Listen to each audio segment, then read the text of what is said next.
I don't know what happened this morning when the alarm went off, because I woke up and I woke up from the light and was right away like, something is wrong. Why is it light outside? And I looked at the clock and it was 10 minutes before my daughter's school day began. So I woke her up frantically. It's like, I overslept. And then it took me like an hour to get myself like ready and up, because I have to like rewrap my legs in the morning and put on clothes that cover my body enough, like, because the thighs of the kit drop a lot, so I have to, and it's hard to wear pants, and so I have to make sure that, taking her into school, since we're late, I can't drop her off in the car line. I have to, be halfway presentable, because it's a Christian school with a dress code. So that was a lot this morning. And then, so I do all of that. I get all the notes written about being late, about missing yesterday, and I just feel like a jerk. I feel like, the worst mom. And then I get, throw a lunch together. Oh my gosh. Everything. Get her a quick breakfast, and it's pouring rain when we get outside. So we get out there, and I'm like, oh my gosh, I'm not supposed to get these wet, so this is fun. The bandages or the kit, you don't like, it's not ideal to get them wet, because that's not good for your skin to have wrapped wet stuff on. So we get to school, at least, but it's like pouring rain, and it's a good thing that I'm used to driving in the rain now, and that doesn't scare me so much. But we get there. I park underneath the awning in the front of the school, and I'm like slowly hobbling up, because the bandages make it hard for me to walk, and I have to like shove my feet into my slip-on shoes. I had to like cut to try and make them fit right, because none of the lymphedema shoes that I've found have been like working for me to drive in. So it was just so miserable. And I'm looking at my face right now and just like, oh yay, like I haven't been able to shower, and like I'm breaking out like crazy. It's fun times. So we get to the school, and a whole lot of like my apprehension was just knowing that I'm going to have to like talk to the principal probably, like, because he's right there in the office, and it's just, just like embarrassing, not really feeling like much of a grown-up. And then I get in there, and it was like so anticlimactic, because it was like the secretary who's a new secretary, and I've never met her, and it's just like, oh, okay. So I sign the paper, say goodbye to Sophie, and hobble back into my car in the rain. And then I sit down, and I just like burst into tears. Like, oh my gosh, I felt so stupid, because it was like I burst into like the sobbing tears, like, and I just couldn't believe like how like I just couldn't believe how just awful I felt for, oversleeping and not, getting my daughter to school on time. It's not something that I do. And, it's just, I don't know, lately with lipedema and the therapy for lipo-lymphedema, I just kind of feel like I'm falling apart, and it's tiring, and I feel awful saying it, because I've had people tell me about like with the fundraising and stuff, to like basically not to talk like that, and not to say when I'm having a rough time, because nobody wants to bet on a losing horse, you know?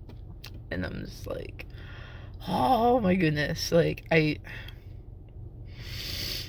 know that all of this is, I can use all of this for good. I know that, like, getting the surgeries is going to be good, and it's scary right now because there's just a lot of uncertainties and moving pieces, and, there's just a lot of stress with wondering, like, I'm worried, especially, I'm worried about that third surgery. I'm worried about, like, getting the funds, getting to do the third surgery, all of that, So it's hard and it's scary, but it's not impossible. I mean, other people do it, and maybe I might be one of the first people, like, crowdfunding for lipedema surgery who just like looks and feels like a consistent wreck, I think this experience would be a lot better if I was more comfortable, or it would go quicker even, if I was more comfortable in front of the camera, and if I was more camera ready, or if, this was a few years ago when I lost a bunch of weight and, could show people that, because everybody loves a weight loss story. But, instead I'm coming in from stage 4, stage 4 lipedema, which is, called lipo-lymphedema, and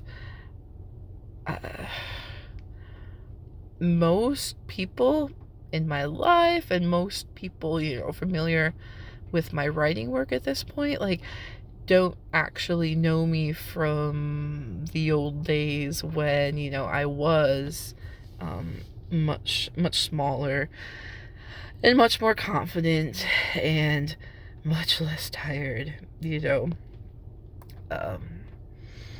It's not just the pandemic, but the perimenopause has really taken a huge toll on me. It's been so exhausting, and that even more than the pregnancy. And oh my gosh, the pregnancy was bad enough, as some of you know from my writing. That was a really traumatic time, and my lipedema definitely advanced during pregnancy, but it advanced the most during this last year and a half, almost 2 years, I guess, for perimenopause. And that's how it works with some people. It's important to understand that with lipedema, it is impacted by genetics and hormones, and it's the big hormonal shifts, so puberty, pregnancy, menopause or perimenopause. That's when we see, for so many women, like the worst of their symptoms, or when things kind of explode.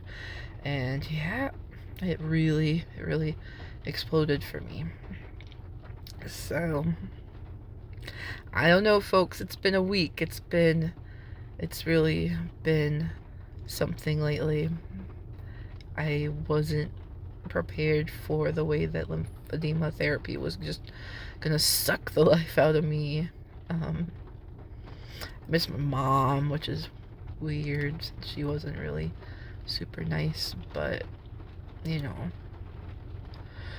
I just, yeah, it's been so lonely, like, really.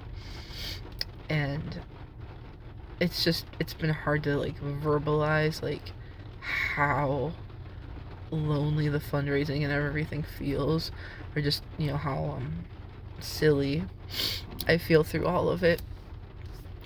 But, here's the thing, what I think is really good about it is that when I do get through this, and I get through the surgeries, and I am living a happier, more active life, and I'm actually on the other side of managing my lipedema,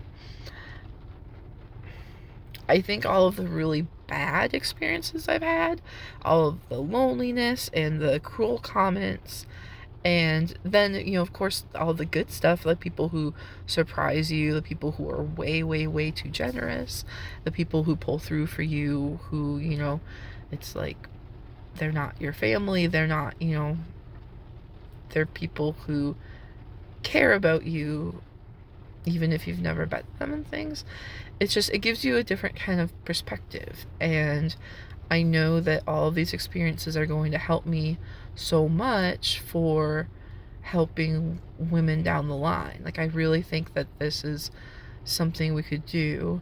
And of course, it's going to take so much energy and so much fundraising, But in the future, I feel very confident that I could do this, that I could create a nonprofit for, people with lipedema and help them get the services and treatments that they need, and, feel that much less alone, because, it's exhausting. And, who knew that, getting treatment was going to, kind of be like the thing that blows up my life, But, yeah, I've been saying for a long time, there's that thing that Maston Kipps says, like, trauma informs your purpose, basically.